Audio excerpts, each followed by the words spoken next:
Então, pessoal, essa é a nossa última aula sobre equilíbrio ácido-base. Conforme eu tinha prometido para vocês, para não ficar um vídeo muito extenso, eu dividi em duas partes.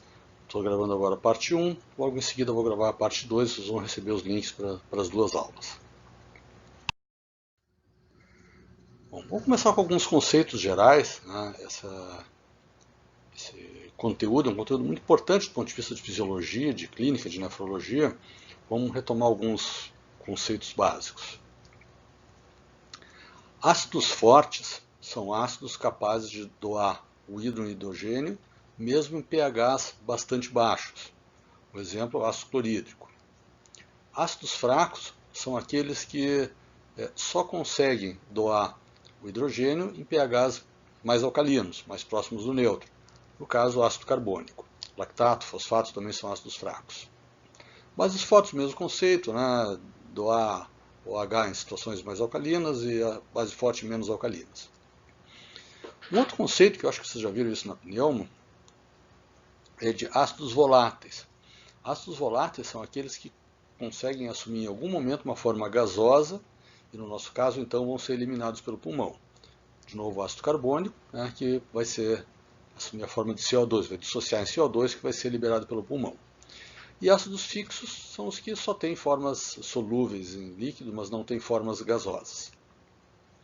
Lactato, ácidos graxos, fosfatos, cetoácidos, etc.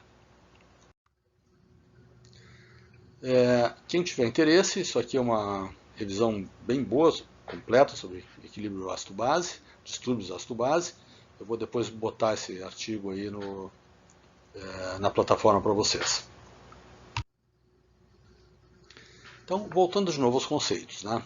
pH é o negativo, logaritmo de H+, o inverso de H+. Bom, então, ele é o logaritmo do inverso do H+. Né? Ele é o contrário da concentração de prótons. Essa equação aqui, a equação de Henderson-Hasselbalch, vocês já viram falar dela, é uma equação que prevê o pH de uma solução, no caso do plasma. Então, o pH no plasma, ele vai ser o pK, né, mais logaritmo da concentração de bicarbonato, dividido por esse número aqui, vezes a pressão parcial de CO2. Né? O que tem que ver isso aqui com isso aqui? Né? Tem que ver que o pH é o inverso logaritmo do inverso da concentração de próton, mas essa equação permite prever como é que vai ser esse pH do plasma a partir de dois outros parâmetros mais fáceis de medir no plasma. Tá? Então, qual é a importância do equilíbrio ácido-base? Na nossa dieta de omnívoros ocidentais, o nosso metabolismo gera ácidos no cotidiano. Tá? Existe uma produção de ácido, né, de 0,3 a 1 mEq por quilo por dia. Tá? A concentração de H+ circulante ela é 3 milhões de vezes menor que a concentração de sódio. Vejam bem, a concentração de H+ circulante é de 40 nanoequivalentes por litro. Ou seja, esse ácido que nós produzimos, ele não aparece livre circulante. Nós produzimos 1 mEq por quilo por dia, então 60 mEq por quilo por dia, uma pessoa de 60 quilos, mas esse ácido não aparece circulante. A concentração de H+ no plasma é muito pequena, é 40 nanoequivalentes por litro, e tem que ser mantida assim. Vamos ver como é que isso acontece. Então, o pH do sangue é mantido em torno de 7,4, 7,35 a 7,45. E o pH urinário é um pH um pouco mais baixo, uma faixa mais elástica, mais larga, mas de 4,5 a 8. O pH médio da urina, mais comum, é mais ácido do que o do plasma. Vamos ver como é que isso acontece. Então, a acidificação da urina é necessária para manter essa faixa de concentração de próton muito reduzida no plasma.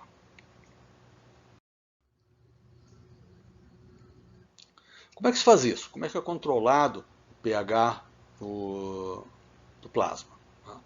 Tem três mecanismos básicos. O mecanismo dos tampões, bicarbonato, fosfato, proteínas, vamos falar sobre eles, que tamponam o ácido assim que ele é produzido. Mas o tampão é um mecanismo provisório. Tá? O ácido tamponado ele tem que ser de alguma maneira eliminado. Então, para que haja eliminação efetiva desse ácido produzido, tem dois mecanismos. A respiração, regulada pelo sistema respiratório, vocês já viram isso na fisiologia respiratória, e os rins, a gente já falou um pouco sobre isso nas aulas anteriores, tem uma eliminação renal de ácidos, uma regulação tubular, então, deste processo.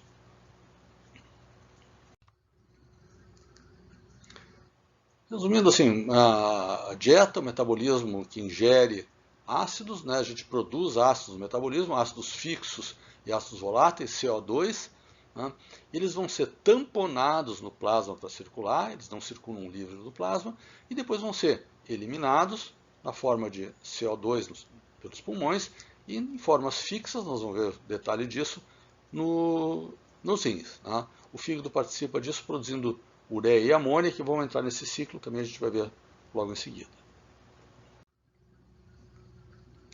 Então, o primeiro tampão que nós vamos falar é o tampão fosfato.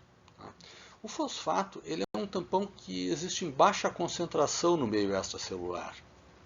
Então, por que ele é importante? Porque ele é importante na regulação do pH tubular. É um tampão que existe nos túbulos. E a sua presença nos túbulos vai ser fundamental para ajudar a eliminar uma quantidade maior de H+, de ácidos. O pK do fosfato, então do ácido fosfórico, em torno de 6,8, quer dizer, ele é um ácido fraco, ele dissocia numa faixa de pH perto do neutro. Então a reação dele pode ser com ácido clorídrico, gerando fosfato de sódio e água, ou gerando fosfato de sódio. Tá? Então, esses mecanismos são a reação química habitual deles no plasma.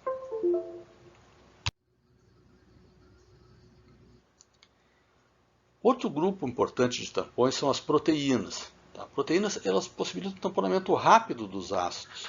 Tá? E são os principais tampões intracelulares, no meio intracelular. Tá? Eles não são tampões muito efetivos no meio extracelular. Embora a gente saiba que tem proteína circulante, mas no meio extracelular elas não têm papel tão importante. Mas elas ajudam, então, a segurar o pH até que possa haver as trocas do bicarbonato, que nós vamos ver quais são em seguida, que são mais lentas. Um lugar importantíssimo onde tem proteínas de tamponamento intracelular que contribuem para o plasma são nos eritrócitos. Os eritrócitos têm um tamponamento importante de ácidos pela hemoglobina.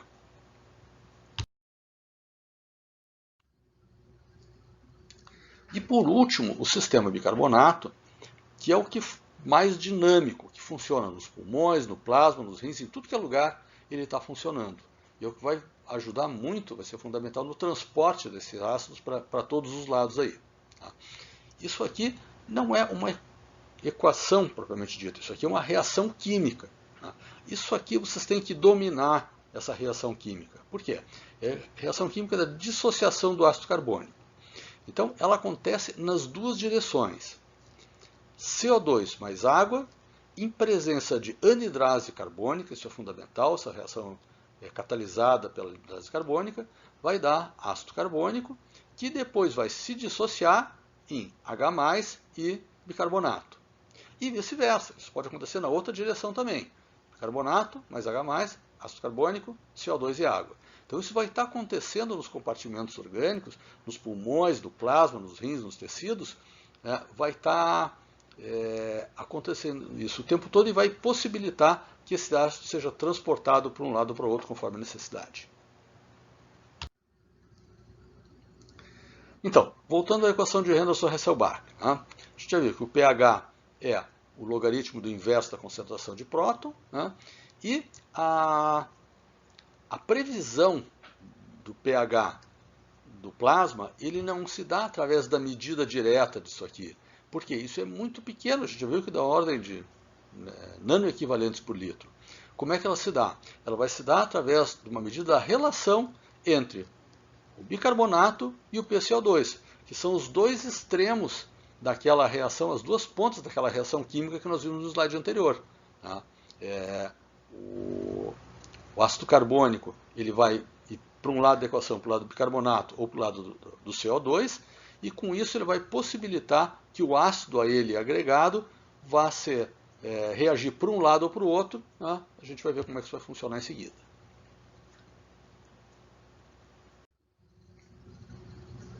Vocês tiveram aula com o professor Zettler, né? Ele já falou dessa equação de Renner-Seibach. A gente brinca que essa aqui é a equação de Renner-Seibach simplificada, né? Equação de Zettler. Por quê? Ele tira fora o logaritmo, tira fora o pK, tira fora, limpa tudo, né? E o que acaba ficando? Acaba ficando que o pH no plasma ele é proporcional à concentração de bicarbonato e ao inverso da pressão parcial de CO2. Ou seja, quanto mais bicarbonato tiver, maior o pH, ou seja, o pH vai ser alcalino. Então, nessa equação e no plasma, bicarbonato significa alcalinidade, significa base. Tá?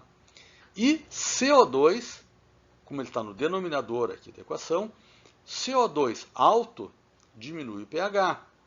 Então, CO2 alto significa ácido. O CO2 vai representar no plasma acidez, tá? Vai acidificar o plasma. E bicarbonato representa base no plasma. De novo, repetindo isso, que é fundamental para vocês, né? Então, é uma reação química que vai para um lado ou para o outro, de acordo com a necessidade, de acordo com onde ela está ocorrendo. Então, se tem produção de ácido, a gente vai ver em algum lugar, né, a reação vai ocorrer para um lado. Se é no pulmão, a tendência é levar para esse lado para liberar CO2 pelo pulmão. Se é no rim, a reação tende a ocorrer para esse lado. A gente vai ver como é que o rim vai manusear esse H+, e esse bicarbonato. Os pulmões, então, vocês já viram na aula com o professor Zettler, né? Eles vão eliminar o CO2 através da expiração. A regulação do centro respiratório pela concentração de CO2 e pelo pH do plasma, né? O Zettler já falou sobre isso, e eles vão eliminar isso como? Através da hiperventilação, hiperventilando. Então, desta maneira, né, vai ter a eliminação de CO2 de ácido, portanto, né, a gente já viu no Renner-Seibach que CO2 é ácido. Os pulmões eliminam ácido através do CO2. Então, né, a gente tem uma entrada de ácido no organismo, né, pela alimentação, e uma produção de ácido pelo metabolismo também. Né, ácidos graxos, aminoácidos, CO2, ácido lático, cetoácido, e vão ter que manter, né, esse pH do plasma numa faixa estreita. Então, o que acontece? Num primeiro momento, esse ácido produzido vai ser tamponado pelo bicarbonato, pelas proteínas, pela hemoglobina, pelo fosfato, né, pelo fosfato intracelular e fosfato e amônia na urina. E, por aquela reação química que a gente viu, conforme local, ele vai ser eliminado na forma de CO2 pela ventilação e na forma de H+, pelos rins. Tá, pessoal? Então, primeira parte da gravação, vou interromper, em seguida vou gravar a segunda parte.